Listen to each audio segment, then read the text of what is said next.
Assalamualaikum warahmatullahi wabarakatuh. Saya Bisma Muzahir.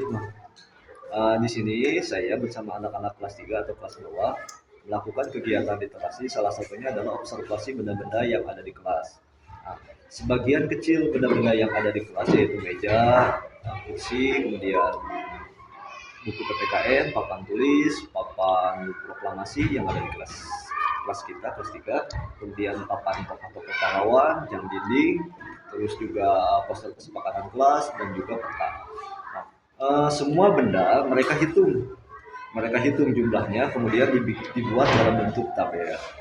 Kemudian mereka juga menuliskan menuliskan benda-benda yang paling banyak, diurut dari benda yang terbanyak, kemudian yang agak banyak, dan juga yang sedang. Mungkin sekian dari saya. Terima kasih. Wassalamualaikum warahmatullahi wabarakatuh.